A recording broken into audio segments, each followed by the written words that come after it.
Senator سراج الحق صاحب، جناب سید نیر حسین بخاری صاحب، محترم سفیر صاحب، محترم میاں جاوید صاحب، ہم شکر گزار ہیں محترم سراج الحق صاحب کے کہ انہوں نے نہ صرف یہ کہ بہت سارے شہروں میں پاکستان کے اندر ایک ترتیب کے ساتھ کشمیریوں کے حق میں بھی اور فلسطینیوں کے حق میں بھی انہوں نے بہت بڑے مظاہرے آرگنائز کیے. اللہ تعالیٰ ان کو جزا دے. یہ جو مسئلہ ہے فلسطین کا، یہ 100 سال سے زیادہ پرانا ہے. یہ بالفور ڈکلیریشن جو 1917 میں انگریزوں نے صہیونیوں کے ساتھ مل کر یہ طے کیا تھا کہ وہاں پر اگر یہودیوں کو آباد کیا جائے اور ایک صہیونی ریاست کا تصور بھی دیا جائے تو جو یہودی ہیں وہ مالی طور پر برطانیہ اور امریکہ وغیرہ کی، فرانس کی حمایت کریں گے، جو انہوں نے کی بھی ہے. اور اسی کا شاخسانہ ہے کہ آج اگر سب سے زیادہ امداد اسرائیل کی ہو رہی ہے تو وہ امریکہ سے ہو رہی ہے. اور وہ صرف کوئی امریکی حکومت نہیں کر رہی، بلکہ 100 گرجے ہیں جنہوں نے ذمہ اٹھایا ہوا ہے کہ وہاں سے چندہ اکٹھا کرتے ہیں اور نئی بستیاں اور نئی سڑکیں اور بجلی کا فراہم کرنا اور سکول اور کالجز بنانا، یہ سارے انہوں نے اپنے ذمے لی ہوئی ہے. مجھے اتفاق ہوا جب میں مصر میں سفیر تھا تو اس زمانے میں وہاں اسرائیل کی اخبار بھی آتی تھی، یروشلم پوسٹ، اور ایک اور میگزین آتی تھی دی ادر اسرائیل. اس سے بہت ساری معلومات حاصل ہو جاتی تھی. اسی زمانے میں اسرائیل کا جو ایک بارڈر کے اوپر گاؤں ہے جس میں فلسطینی آباد ہیں، اس کا نام ہے رفح. انہوں نے مجھے دعوت دی تو میں اپنے عملے کے ساتھ میں وہاں گیا. میں نے ان کی حالت دیکھی اور چونکہ میں وہاں آفیشلی گیا تھا اس لیے میں اس حد تک رہا جہاں آگے اسرائیل کی سرحد شروع ہوتی ہے. لیکن میں نے یہ محسوس کیا کہ رفح اسرائیل کے اندر ہوتے ہوئے بھی ان کے اندر کوئی خوف نہیں تھا، اسرائیل کی حکومت کا کوئی ڈر نہیں تھا، جس کا مظاہرہ انہوں نے اس جنگ میں اور اس ظلم کے دوران بھی کیا ہے کہ وہ بالکل نہیں ڈرے.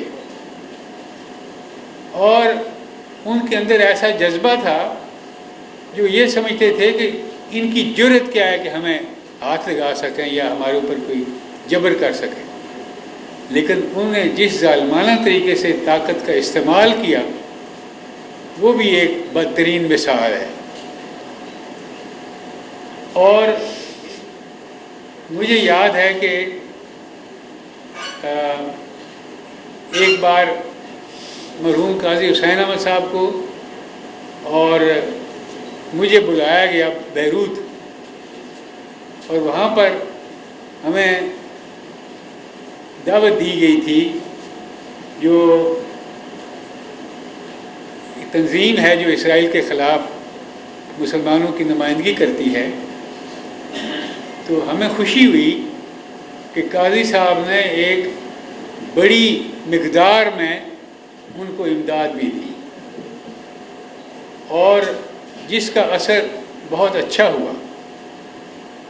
اور جتنے دن ہم وہاں رہے ہمیں جگہ جگہ پھرایا گیا، ہماری بریفنگ کی گئی، اور ان لوگوں نے اتنے منظم طریقے سے اپنے آفیسر بھی بنائے ہوئے ہیں اور اپنے آپ کو منظم کیا ہوا ہے کہ اسرائیل سمجھتا ہے کہ یہ بہت بڑا خطرہ ہے۔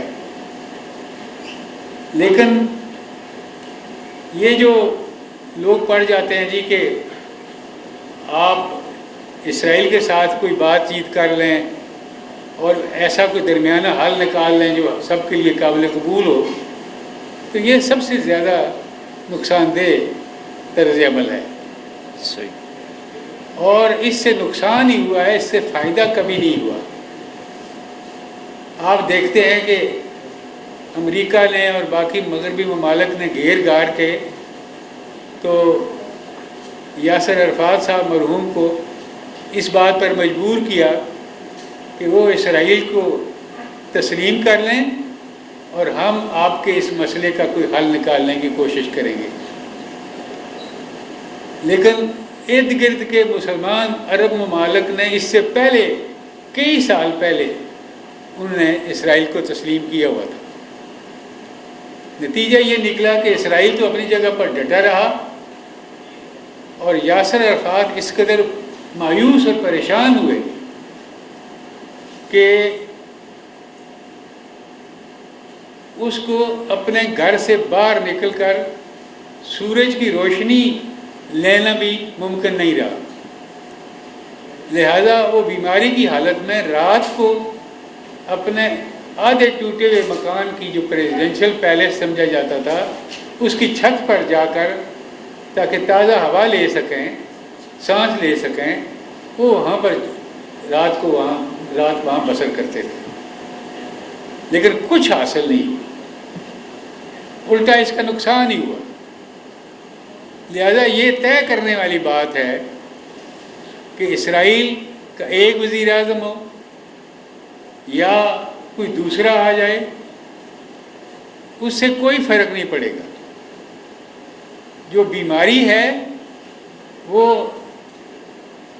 ان مغربی ممالک میں ہے جہاں کی اکثریت اس کو اپنا بچہ خیال کرتی ہے اور اس کی پرورش کرتی ہے اور ان کی ہر لحاظ سے حمایت کرتی ہے۔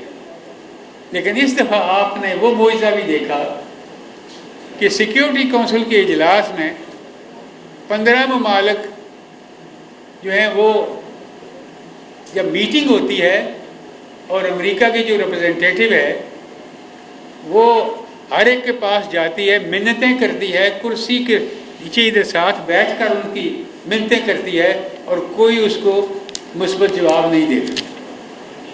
اور اس نے کہا کہ یہ جو قرارداد ہے کویت کی، اس کو مسترد کیا جائے اور جو قرارداد ہم پیش کریں گے اس کی حمایت کی جائے۔ ایک ووٹ اس کو نہیں ملی سیکیورٹی کونسل کے اندر۔ یہ میرا خیال یہ ہے کہ میڈیا نے جو کچھ ظلم ہو رہے تھے اس کو جو میڈیا نے سپلیش کیا اور لمحہ بلمحہ خبریں دی، اور اسی لیے وہ ساری بلڈنگ ہی گرا دی گئی جس کے اندر میڈیا کے دفاتر تھے، اور خاص طور پر الجزیرہ کے پوری کئی منزلہ عمارتیں انہیں جہاز سے راکٹنگ کر کے گرا دی تھی۔ لیکن اس کا اثر جو ہے وہ پوری دنیا کے اندر ہوا۔ اب یہاں یہ کہا جاتا ہے کہ جی یہ مسلمان ملکوں کو کوئی ایسا آپس میں مشورہ کر کے کوئی کارروائی کرنی چاہیے۔ میں نے تو یہ بھی محسوس کیا ہے کہ جن ممالک کے اندر ڈیموکریسی ہے، جس میں لوگوں کو بولنے کی اجازت ہے، جس میں جلوس مظاہرہ کرنے کی اجازت ہے، وہ غیر مسلم ممالک میں مسلمان ملکوں سے زیادہ بڑے بڑے جلوس نکلے ہیں، بڑا احتجاج ہوا ہے۔ جرمنی میں ہوا ہے، اٹلی میں ہوا ہے، امریکہ کے اندر ہوا ہے، برطانیہ میں ہوا ہے، فرانس میں ہوا ہے۔ ان کی حکومتیں اس طرف نہیں تھیں، لیکن عام لوگوں کے دلوں کے اندر جو وہ انہوں نے منظر دیکھے تھے اس کی وجہ سے ان کے اندر اتنا دکھ تھا کہ لوگ خود بخود نکل پڑے۔ اس لیے اس کو صرف مسلمانوں کی حد تک اور OIC کی حد تک نہیں رکھنا چاہیے۔ افسوس ہے کہ OIC بہت کمزور ہو چکی ہے،